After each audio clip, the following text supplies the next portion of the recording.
Welcome back to Media Plus Podcast. Bienvenidos otra vez al podcast de Media Plus con el tema de esta temporada, Nuevo, Hombre. Y hoy vamos a cambiar un poco las cosas. So today we're going to change it up a little bit, having an English podcast, which we haven't done in the last 3 podcasts. So we want to welcome our new guest. Introduce yourself. Hello, I speak English. Going to a Spanish church. My name is Ruben. My last name is Reynoso, but yeah, I don't speak Spanish. So usually we do, or we're trying to stick to Spanish podcast because of the church. But I mean, we have English speakers at church as well, and Ruben is one of them. And he's been with us for around almost 5 years. 5 years. He's been with us almost 5 years, and we wanted to get him on and let him share his podcast with us for a bit. So let's start from your childhood. Where were you born? How was your childhood like? Did you grow up in any type of religion or no religion at all? How was the ambient you were in? Well, as a young kid, I was raised up Catholic. My family's Catholic. We moved a lot. So like when we moved into a mobile home park, there was a Christian like Sunday school that they would do sometimes. So we would go to that just to get out of the house and do something. So, in the mobile park? Yeah. Well, that's pretty cool. Yeah. So like I would go to like church and stuff, but I wouldn't like take it serious because I would go to have fun. Yeah. But yeah, my family raised us up as Catholics, so we would go to Sunday mass, and then we would just go though so we could have breakfast after. Yeah. And at that time, what state were you in? Because you've been to what, Texas, Arizona? So yeah, I was born and raised in Phoenix, Arizona. And then when I was young, I would move a lot. So like I said, we lived in Colorado. We lived in Texas, California, and here in New Mexico too. Was it tough as a kid, like moving schools a lot? Like you would settle and get some friends, and then you would have to like start all over? I wasn't really like focused on like friends and stuff. It would mostly be like the family I had at the time, like you're leaving them, so it kind of sucked. But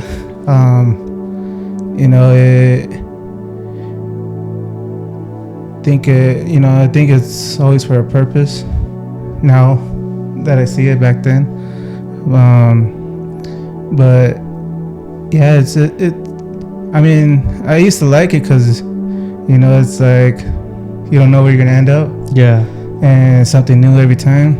So yeah, sometimes it was fun, and then depending on like who you're with and stuff or who you meet. So yeah, I mean, I guess everyone looks at it differently because in Arizona we would move houses every year, so that would mean a new school every year. And I thought it was pretty cool. And some people would say, well, what about your friends and stuff? And I mean, as a kid, I don't really think you look at it the same way. Yeah, I think it's more like for younger people, like Mayra was at that time, and Anna and like Ramiro and them. But I don't think me and Emmy really mind because we were still really young. Yeah. But I think it's that as you get older, then it really like gets to you because you're always hanging out with that people, and then you gotta leave again. But as a young kid, you're just like, they were there, and now I'm gonna meet new friends. Yeah. And what was one thing that you cherish about what they taught you as like you were growing up, and what was, in the other hand, something that you wish you knew at that time that you didn't, but now you do? So both sides of the coin. Something that they taught you that you cherish now, and then something that they didn't that you know about now that you wish you knew when you were younger. Something that always stuck with me when I was younger. my dad, he would, now back then growing up, oh, don't fear. But one time he told me, he was like, there's only 2 things you should fear in life. And he asked me, he was like, what do you think that is? And I was like, well, you? And he was like, no. He was like, it's God and then me. But for some reason, yeah, that always stuck to me because of the fact that we weren't always in church and stuff. And, I knew of God, but I didn't know, like, about him, because, like, the learning points of, like, a Catholic church, you go, you listen to them, pray, up, down, pray, but, like, you don't really, as Christian, you take your Bible, you study your Bible and everything, and there you don't, Yeah. So it's like, so yeah, I knew, of God, but I didn't know who he was actually, Mm-hmm. So I kind of didn't really click to me to fear him when he told me that. But once I got into Christianity, it's like, he was right. Yeah. Maybe he just said just to say it, but now that I know of God, yeah, he was right. You don't fear man, but you always fear God. Yeah, I think it has a lot of truth in it, because obviously we fear God is always first, and I guess if you say fear your father in one way or another, I think it has some truth to it too, because respect comes from. Yeah, I was about to say, I wouldn't say fear. It's more respect, like how it tells you in the Bible, respect. Yeah. Your others, So that's a good advice to me that I haven't heard, but it's a real good quote. And what year did you hit Maryvale, which was the high school you went to? Okay, so it was my freshman year. What was it? So I graduated in 10. Like 2006, 5 maybe. Yeah, that was a while back. Like 2006, cause I graduated 2010. When you were a freshman? Yeah, cause it was like the fourth quarter of my freshman year. I went to Maryville. I used to go to another school, Copper Canyon. It was a brand new school, but I was kind of a troublemaker, so I got kind of kicked out of there. And then you went to Maryville, or backwards? Oh, no, then I went to Maryville, yeah. And then Maryville, I stayed all the rest of my high school and graduated from there. But yeah, I think moving really helped me get on track too. Wasn't really in how you say it, like as distracted? Yeah, distracted, or hanging around too many bad people, but just I was more focused because I also got started involved in sports and stuff, so it was so then I wasn't getting too much trouble there. Yeah, it does make sense. In my case, when they kicked me out of my old high school and I came to this other high school where I graduated from, it helped me out too, because I was new, so it was like a good spot to start all over and like just focus on school, finish it, get it over with. But it's crazy because we talked like if we were like around the same age, but now that you say you were a freshman in 2006, I was 4 years old when you were a freshman. That's crazy. But I guess, well, because you're my brother-in-law too, that we talk like that. But it's because I think in that era we grew up kind of the same, because you know, now it's just like it's a whole different, you know, it's just, you can't, like, people who are bad or stuff, you know, they try to like baby them and stuff. Yeah.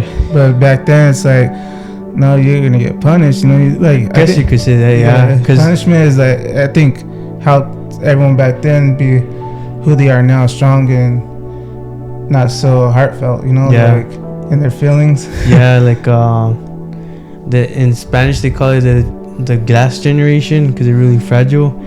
But I guess you could say that because when I grew up, I'm not saying I'm like mature and stuff, but when I grew up, we never touched a tablet or an iPad or we were always outside. Or a phone. Yeah, we were always outside. We had a lot of toys, that's for sure. Like we didn't watch TV because we didn't have the necessity to. Like we had a lot of toys that we could waste time on. Mm-hmm. I remember me and my the brother that's older than me and Manuel, we could be the whole day playing with toys and like time would go by fast. And like you said, back then the way that our parents raised us isn't the way that parents raised now. Like it was tough. Like if you messed up, you already knew you were gonna get a beating. Yeah. Not like a bad beating, but you know, like, man, we get in the bell when we get home. Yeah, you already knew. Like they wouldn't even hit you like in public, but you would definitely have to pay the consequences once you go home. You know? No, I don't think so. I mean, they would like kind of like pinch you, you know, but the real thing was when you got home. Wait till we get home. But once you hit Maryville, which is why I asked, I think you were the one that told me that there was a time where you were still to get some money. Like let's say you knew some kid had a PSP, which was back then. Can you tell us a little bit about that? You criminal? Just kidding. Happened years ago. They're not gonna go after you. Yeah, like, so that was before, like when I first got there, you know. I hung around with some kids that were there that I knew from the other school too, and from where I used to live before too. And they would just go around, pop lockers, whatever they found, they either sold it or if it was money, they would keep it, you know. Mm-hmm. So yeah, we were doing that, but then I think I got caught one time.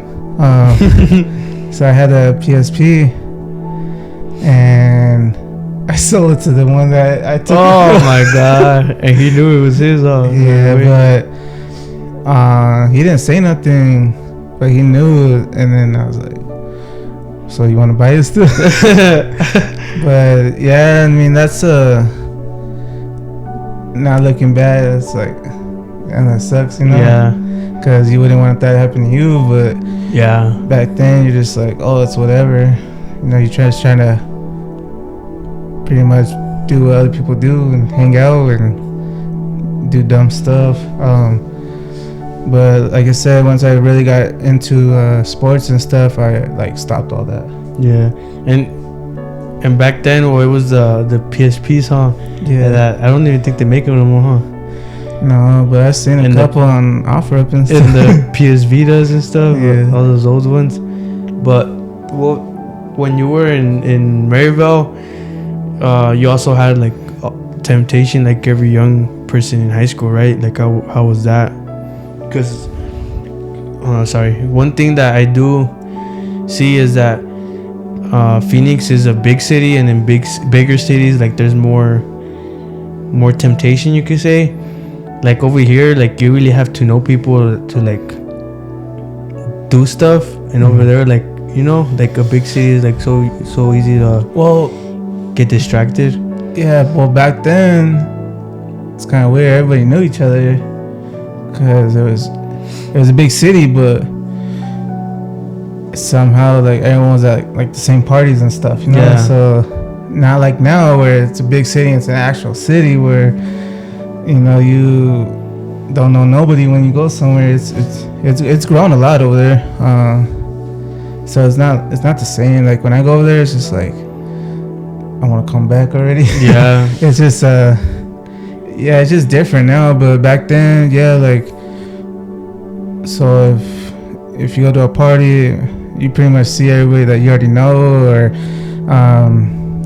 like other schools, like with sports and stuff. I met a lot of people from other schools. Yeah. So like, I would yeah, if I would go to a party or something, like, oh, what's up, you know, and then I'd be like, oh dang, and I don't know the name, so like, yeah. Like there's a school, Trevor Brown. I'll be like, oh, what's up, Brown? You know. Just yeah.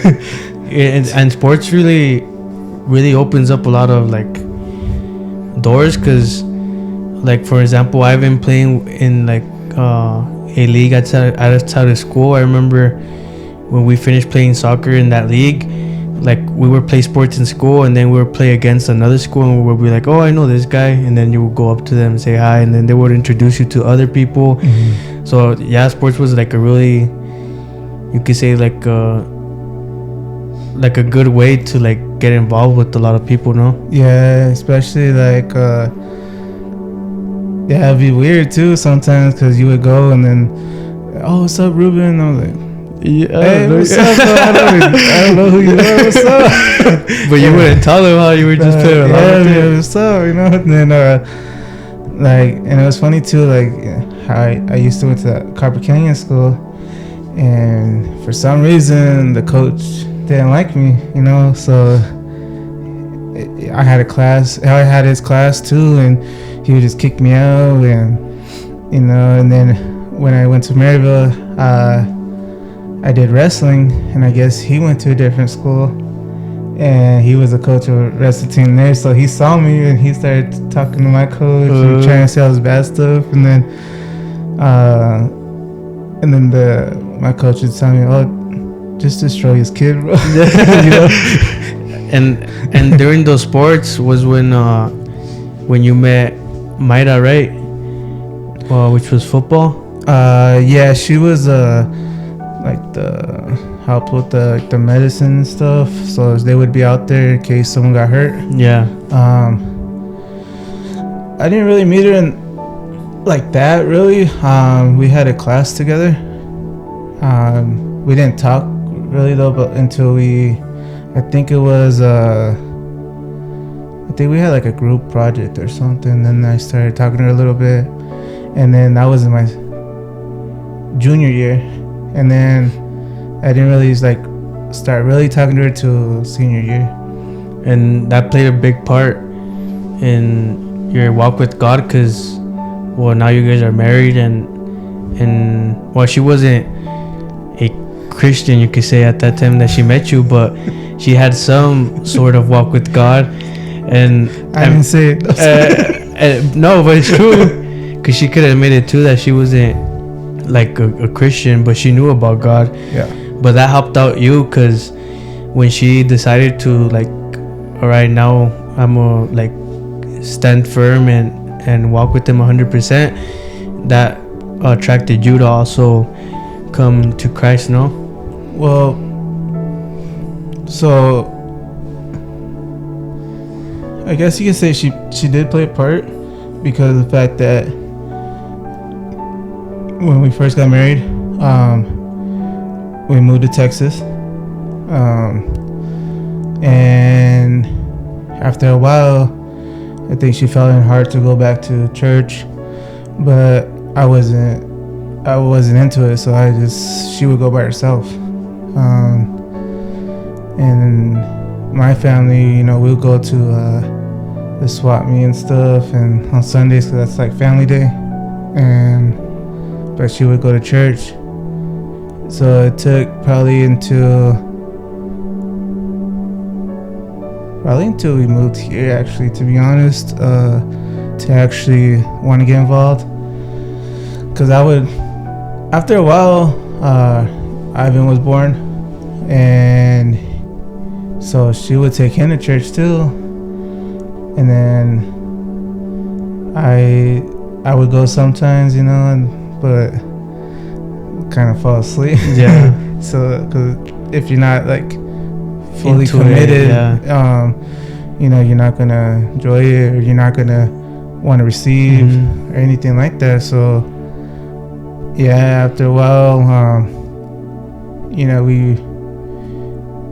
she would keep taking Ivan, and I would go, but it was like nothing, you know, just when is this over? Yeah. And then yeah, I think it took until we got here where your family actually had a church, and she was getting more involved. And then we had our daughter Alina, and I think it took for them to actually talk, like how excited, like they would be excited to tell me what they learned. Yeah. And because when I would go to you guys' church, I would just sit in the back, be like, hey, yeah, this almost done. You know. But yeah, I think after a while, it just, you know, hearing them, because you know, I would be gone a lot too. Which was another big part, how the job you had. Yeah, I love to, you know, travel, and you know, I thought I found a perfect job, which paid for my travels. You know, I just had to drive the truck. Yeah. And then I got to go to different cities and states, you know, every other week. So it was good for me. You know, I loved it, but I think the hardest thing was when I would come back home, and try to go, you know, hug, because Ivan knew me, you know, from, you know, Texas, for being there for him and stuff, doing stuff with him. But Alina, she was born here in Mexico, and I was still working for that moving company, so I would just, you know, just keep being gone days at a time. So when I would come home, you know, I try to hug her or something, but she would look at me like I was a stranger. Wow. And she would just cry or something, so, you know, she would just go to her mom right away. I imagine that must, I mean, I never saw it, obviously, because I never lived with you guys, but when you would tell us that testimony, I would imagine how sad it was, because it's your own daughter, like not knowing you, and I can imagine that hurts for like a father to feel like that. Yeah, it would hit hard, because like at first, yeah, I was like, you know, what did I do, you know? Yeah. But I think that's what got me to try to be home more, where, you know, I'll still go out of town, but I would finish jobs faster, you know, so I'd probably be gone like 2 days, you know, or overnight or something. So, you know, I'd be home more, and, you know, then that's when I started going to church with them. And I think after that, she kind of opened up to, you know, tell me what she learned in class and stuff. So it's just like, I think it got better then. So later on, that's when I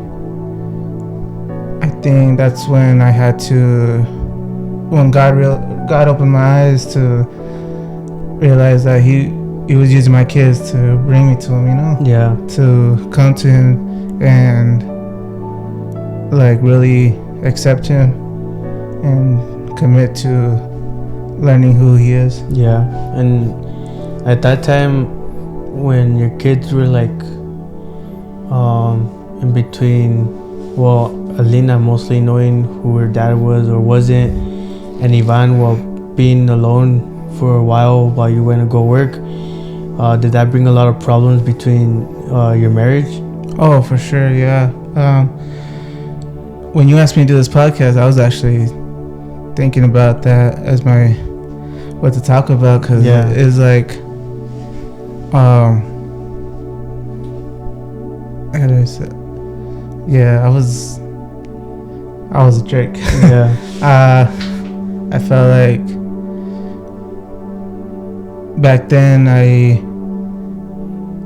I didn't have a, how do you say it, like a, I was like cold-hearted, you know. I was just like, oh, whatever. She'll tell me, you need to be home more, you need to find another job, you need to go to church, and I'll be like, oh, whatever. You need to go to church. Well, yeah, like, back then, you know, I wasn't joking around as much. But no, it's just the fact that, you know, she would tell me, I would just brush it off. Yeah. And then when you're, how you said you were cold-hearted, when you don't really care. I mean, you don't care. Like it's like whatever. It's like I had that mentality where no matter the house, I'm buying you stuff, I'm paying the bills. What is it, you know, me doing this extra stuff gonna do for you, or you know, like that, you know, old school man thing. I guess you could say, just like I'm taking care of you guys. It's, like just a provider. Enough. Yeah, it's never enough for you and stuff. So there was a point where, you know, she was ready to actually leave. And again, I would tell her, well, if you want to go, you know. But I'm gonna say she's a strong woman. She stuck with and still tried. You know, I would have to get up like at 5 to get ready for work, and I would hear her, you know, praying and stuff, and then I would, whatever, you know, I wouldn't even bother her or anything, and then just get ready to go to work and just leave. But yeah, she was always there, never gave up. I was always praying. She was telling me, I'm always praying for you. I'd be like, that's cool, you know. Because you really, I mean, I don't like, well, yeah, you said you were cold-hearted at that time, and well, at the same time, you didn't really understand, like, what prayer was really like, no? No, I didn't understand what it could do for you. I didn't understand the relationship it was for you and God. And yeah, I mean, now that I know, it's just like, that's something powerful. Maybe God was telling her, don't give up. Yeah. Or, you know, he'll come soon. And yeah, but look at us now, you know, she never gave up. Yeah. She's always there still. And, you know, coming together, faith together, helps us a lot. You know, every couple has fights here and there, but yeah, it's not as bad as it used to be. Yeah, I mean, it's always gonna happen. It's just the only thing that changes is like the way you handle it. And now that you've fixed, obviously we're always gonna keep improving. There's never a limit on how much you could learn. Oh, for sure. But now with the third baby, and it's like now you know how to raise them better than how it was, and that just gives you more space to grow, no? Yeah, it does. Like I said, the first 2 kids, you know, I wasn't fully committed there to help take care of them. You know, I was, you know, you can stay home with the baby and I'm working, you know. So, you know, I know the kids love me and stuff, but I can see like they're more close to Mara. And, you know, I learned from that. So since I have, you know, a new job where they're more flexible, and my boss is really understanding and stuff, so he's, you know, he let me have, you know, days off that I needed to be here for the new baby. And now that I'm here, where, you know, I know the routine where he wakes up this time to eat, he'll you know, you need to change diapers, you need to do this and that, you know, I know it was hard for her because of the fact that sometimes I get a little frustrated. Yeah. Because like, dang, I'm trying to sleep, but at the same time, I'm going to be there to help, you know, because the first two, you know, it was you know, the C-sections with her, you know. Yeah. And this is the third one that she has to have. So I was like, you know, I got to be there because this one was more like intense for her. And she, like, when she got out, you know, she wasn't able to like fully function, walk. Yeah. To, you know, she had to rest because of that opening up and everything. Yeah. So I knew I had to be there. So I think like I'm really attached to Levy. You're like enjoying the process a little more because now you have like more flexibility to be there, right? Yeah. Yeah, I just feel more closer and attached. And yeah, I would say if I had to go back, I would try to change it. Yeah. Because it's amazing feeling. You know, it's to be able to know and you're talking to them and they're just looking at you, you know. Yeah. It's just like it's satisfying. Amazing. Yeah. Wow. And when you think about it now, like now that you know about Christ, like what are your goals as head of the household, and like what are your goals like for the whole family in general? My goal for myself is to keep walking with faith, and just keep an open mind, open heart to keep learning, because no matter what, there's always something to learn. And it's crazy, like when you go to church, you're just like, oh, he's gonna preach, whatever. But for some reason, you know, that night could be that night that preaching was meant for you without you even knowing it. Yeah. You know, so it's just a learning experience every time I go. There's something new I learn every time. Yeah. So my goal is just to keep walking and keep learning. And as for my family, to guide them to do the same, to walk in the same path, and let like my kids know who's giving them the gifts. You know, the blessings. It's not me, it's God. Yeah. You know, whatever they receive, with their, you know, game systems or, you know, TV, whatever. They might see me buying it, but it's God providing through me to be able to, you know.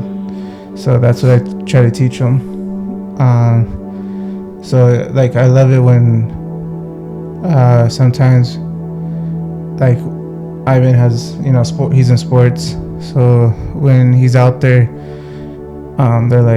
they ask him, oh, how do you throw that far, or this and that. He goes, oh, because God gives me strength or something, you know. He just says like stuff like, you know, about, you know, God, because that's what they're into. Like they know who he is, you know. So it's just like, and they see him too. Like, well, me and him will say, like, do a little prayer before, you know, game time or something, and they'll be like, what are you guys doing? And then he'll be like, praying so we win. We don't get hurt. Yeah, I mean, you understood at a good time, because there's some men that don't understand it or see it till the kids are already in their teen years. And sometimes it's too late, and it's sad to see them struggle looking for their kids in the middle of the night. But I mean, Ivan and Alina, they were still young when that transitioning was happening. And now you could see that it paid off to make that switch in time, because they're in church, they're learning, they know Bible verses, they they don't only speak about Jesus out at church. You know, I've seen them also talk about him out of church and at school, schools, and that's good to see y'all, because you guys got together and made that transition work out. Mm-hmm. Yeah, it's it brings peace to mind to know that they know who he is. So like, you know, maybe the stuff that we done back then, you know, they'll think twice before doing anything like that. Like, because Elena always saying, you know, God's watching you. Yeah. Or do you know lying is a sin? Yeah, you know, like a sin, and all this stuff. So it's just like, you know, we didn't know that. So, well, maybe you did, because I mean, I knew, but sometimes you're just too dumb to like understand. Yeah, you want to be like part of that world to, you know, be cool or something, you know. And so you just want to keep, you know, doing what you're doing, like, you know, partying and all that stuff, you know, seeing fun at that time. But when you look at the past to what you like, and the consequences, like you're like, dang, why did I do that? Or that was dumb. But there was a thing I saw where he was like, that's why the rear view mirror is so small and the windshield's so big, because you gotta keep moving forward. Like, you don't have to look in the past as much, you know. I mean, it's a good testimony to tell people, because you lived through it, you know. So some people need you to live through it instead of just telling them, you know, a Bible verse to understand and to, how do you say it, like snap out of it. Yeah, like to come together with, like, you shouldn't do this, you know, because when I did it, you know, it's this consequence happened or something. So. And you were the first person in your family to be Christian? Yeah. And your sister is one of the English speakers that we have at church now. I think you told us about your brother getting into church as well. Mm-hmm. Your parents asking questions. How do you feel about that? Well, my brother, he's in Texas. I have two other brothers. They're both in Texas, but one of them, him and his wife go to a Spanish church too, but he only knows English too. So he's just like you.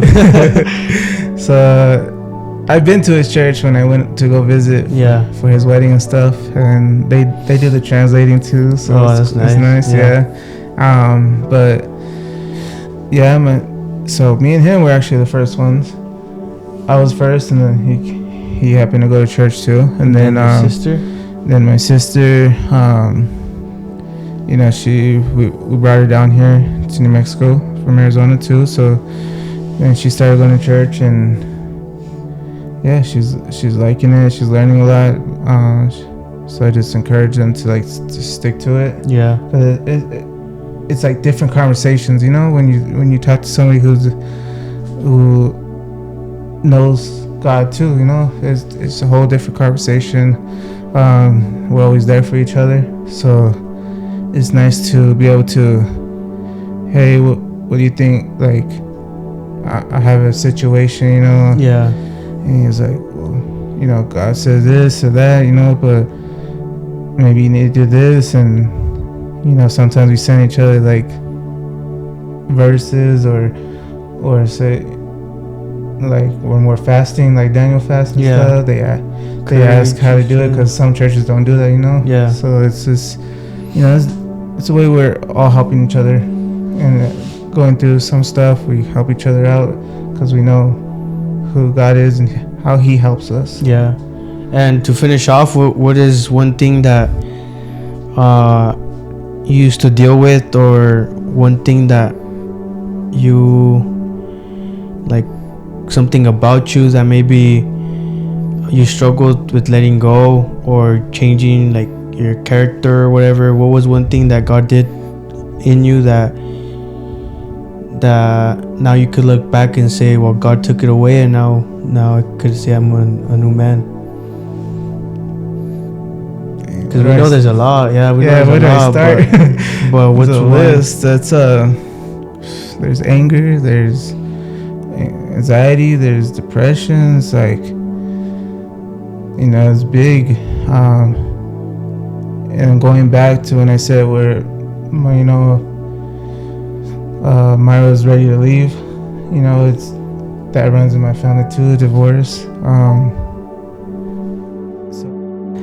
So divorce runs in my family. So when she was ready to leave, I was, you know, go.